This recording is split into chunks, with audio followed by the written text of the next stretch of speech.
विद्वानता के दृश्य देखने लगे, लेकिन धीरे धीरे कालिदास के अंदर क्या हो गया? अभिमान हो गया। क्या हो गया?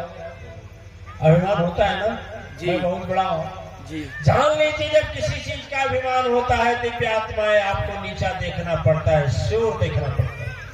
किसी चीज का अभिमान होगा तो क्या होगा? नीचता, आपको नीचा देखना पड़ेगा। किसी भी अभिमान का फल अच्छा नहीं होता। फिर जब अभिमान हो गया तो एक बार की बात थी, जंगल को पकड़े चले जा रहे थे। गांव के बाहर कुआं था। गांव की सारी नारियां कुआं पर पानी भरने आती थी और वहां प्यास से व्याकुल थी। इतनी भयंकर प्यास थी, इतनी भयंकर प्यास थी, इतनी भयंकर प्यास थी कि तड़फड़ा रहे थे। तो दोपहर का समय था। गांव की सारी देवियां पानी भरकर चली गई थी। एक 60-65 वर्ष की वृद्ध माता पानी भरने आई थी और पानी भर रही थी। और जब वहां गए, लेकिन अभिमान के साथ गए। किससे गए? अभिमान के साथ। बोले हाथ क्यों जोड़े? बोले माता जी मुझे पानी पिला दीजिए। वृद्ध माता बोली कि पानी तो पिलाऊंगी, लेकिन बिना पहचाने नहीं। तुम हो कौन? तुम हो कौन? हृदय में घमंड आया कि जो कालिदास इतना विद्वान, इतनी रचना कर डाला, क्या इनको परिचय देगा जिसे सारी पृथ्वी हिला डाला? ज्ञान की अमोघ शक्ति जो रखता, क्या इस वृद्धा से परिचय बताएगा? और जब बता देगा तब तो खुद मेरे चरण में आ जाएगी। ये भावना उठी कालिदास के हृदय। बोले हाथ जोड़े। माता तो बोल रहे हैं, जुबान से हृदय नहीं बोल रहा है। माता बोल रहे हैं तो भी हृदय बोल रहा है। कह रहे तू इतना विद्वान होकर के माँ बोल रहा है। घमंड हृदय में। ऐसे आप लोगों के भी हृदय में प्रकट होगा। सजग रहिएगा, बहुत सतर्क रहिएगा। खा जाता है, ठीक है ना? अब क्या खाता है? सब कुछ खाता है। सुख खाता है, शांति खाता है, पुण्य खाता है, तपस्या खाता है, धर्म खाता है, जाप खाता है, यज्ञ का प्रतिफल खाता है, परिक्रमा का फल खाता है, उपवास का फल खा जाता है। जो मिलना है सबको खाकर बराबर कर देगा। ठीक है? कालिदास जी बोले मैं पथिक हूं। क्या बोले? पथिक हूं। पथिक मतलब? पथिक का मतलब राही। पथिक का मतलब राही हुआ ना? बोले कालिदास मैं राही हूं। वृद्ध माता बोली सुनो बच्चे, यह उत्तर सच्चा ना होगा। दो ही राही होते जगत में, तेरा कहना अच्छा ना होगा। एक सूरज व चंदा सुन लो, दो ही पथिक कहते हैं। कभी न रुकते गगन मंडल में, भ्रमण हमेशा करते रहते हैं। बोले ना सुनो सुनो, पथिक कैसे मान लो? दो ही राही है, दो ही राही है। एक राही है सूरज और दूसरा है चंद्रमा। दो ही पथिक हैं जो कभी रुकते नहीं है। वो बोले मां मुझे प्यास लगी है, जल्दी पिला। वो बोले बिना बताए तो नहीं पिलाऊंगी। बताओ तुम कौन हो? बोले अरे मैं मेहमान हूं, मेहमान हूं। क्या बोले? मेहमान हूं। वृद्ध माता बोले मेहमान कैसे मान लो? वो सोचे मेहमान कहूंगी तो दरवाजे पर जाने वाले मेहमान का स्वागत होता है। बोले मेहमान कैसे मानूं? दो ही मेहमान होते हैं। एक मेहमान, दो ही मेहमान होते हैं जग में। दो मेहमान होते हैं जग में, दो ही मेहमान होते हैं।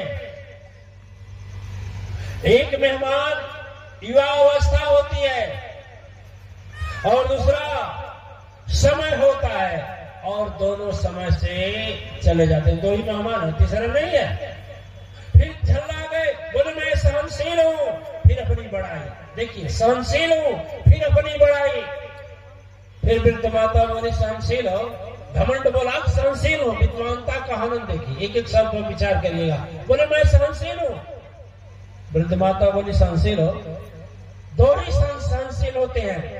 एक सहनशील धरती माता होती, एक धरती माता सहनशील होती है कि अत्याचारी को, धर्मी को, सबको जगह देती हैं। पहाड़ को सबको सबको देती हैं। मां धरा सहनशील होती हैं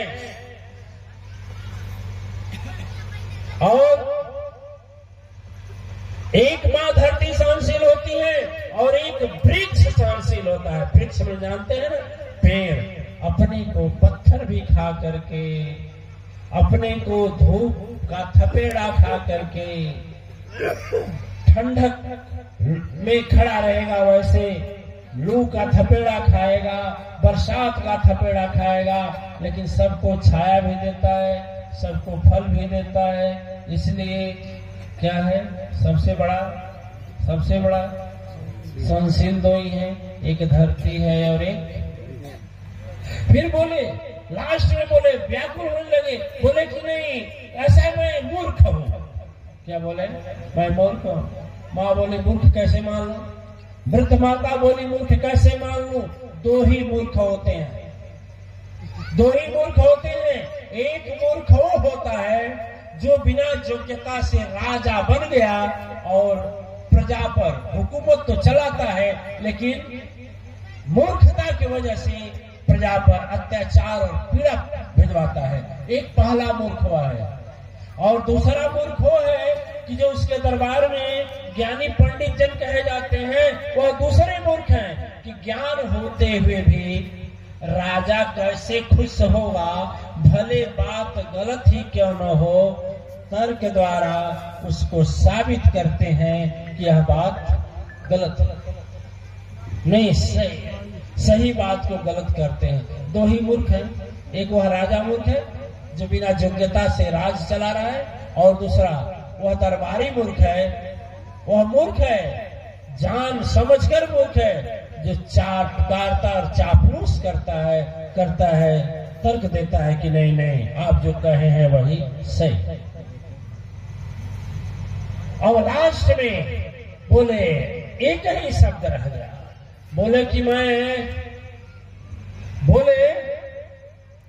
मैं हठी हूं, हठ करने वाला।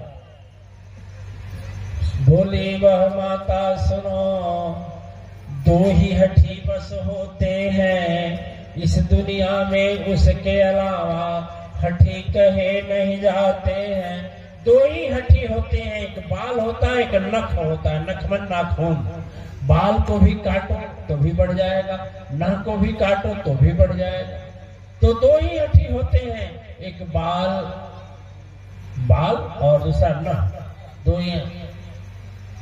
अब कहे ठीक है मैया, चरणों में गिर गया, कहे ठीक है ऐसा करिए, हम कुछ नहीं, मुझे पानी पिला दो। जब चरणों में गिर अहंकार चकनाचूर हुआ, फिर जैसे चरणों में आए हैं, देख रहे जब ऊपर सुन लो, अजब सृष्टि वह पाए हैं। वृद्ध माता कोई और नहीं, वह माता स्वयं सरस्वती का रूप सुनो। मंद मंद मुस्काती माता, महाहट धर्मी सच्चा रूप सुनो। मां मुस्का रहे हैं, बोले कालिदास यदि तू ज्ञान पाया ना तो सहजता से पाया। विद्योत्तमा जैसे विद्वान को पाने के लिए तुझे सहजता जब लाया तब पाया, विद्वानता से नहीं पाया। और आज तो सोच, यदि हारा है तो अभिमान से हारा है। तेरे पास जो विद्वानता का अभिमान है वही तुझसे हराया है। इसलिए दिव्य आत्माएं यहाँ बैठने वाले, मैं यही कहता हूँ, यही सोचता हूँ, यही समझाता हूँ कि अभिमान किसी भी प्रकार का यदि मन में रूप ले तो जितना ही रूप लेगा उतना ही आप उससे दूर होंगे। कबीर जी एक लाइन में लिखते हैं, जब मैं था तब हरि नहीं, अब हरि है मैं नाही। प्रेम गलिया अति साकरी, कामे दोनों नहीं समाय।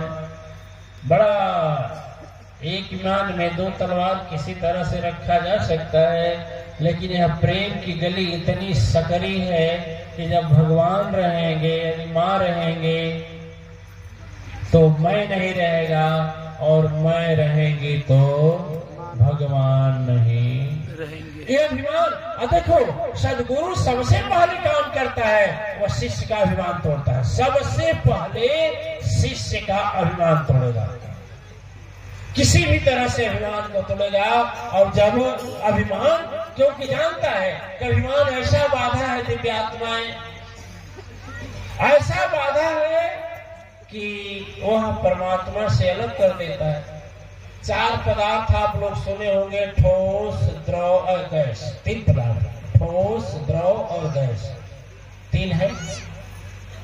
पानी देखे हैं, पानी जल तरल होता है, तो चाहे उसको लोटा में रखेंगे, लोटा के आकार का हो जाएगा। गिलास में रखेंगे, गिलास के आकार का हो जाएगा।